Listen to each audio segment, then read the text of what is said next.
चार मुझको छोड़ गई वो यार, एक बार नहीं वो सोची भाई होगा कहाँ मार। वो दिल के टुकड़े करके चार मुझको छोड़ गई वो यार, एक बार नहीं वो सोची भाई होगा कहाँ मार। कम में उसके जाने का हम पैक लड़ाएंगे, पहला प्यार भुलाना है दूसरी बताएंगे।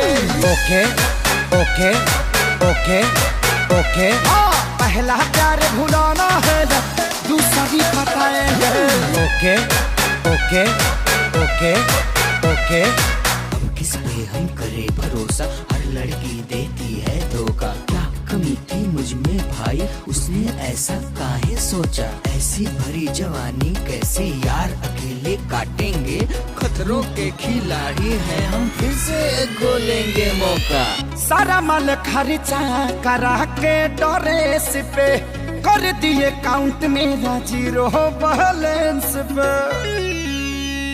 हो सारा माल खर्चा करा के ड्रेस पे, कर दिए काउंट मेरा जीरो बैलेंस पे। हम भी उसके नाम पे फर्जी लोन उठाएंगे, पहला प्यार भुलाना है अब दूसरी बताएंगे।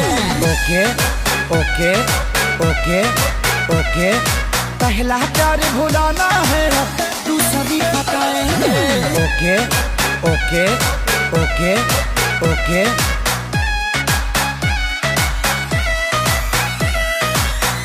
बर्बादी का उससे हम पक्का बदला लेंगे। 420 क्या होती है अच्छे से सिखला देंगे।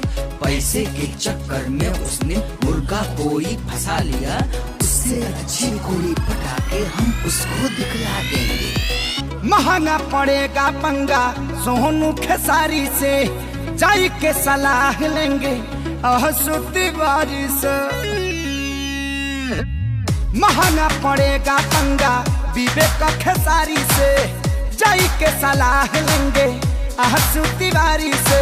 चिड़िया पक्का फंसेगी ऐसा जाल बिछाएंगे, पहला प्यार भुलाना है अब दूसरी बताएंगे। ओके ओके ओके ओके पहला प्यार भुलाना है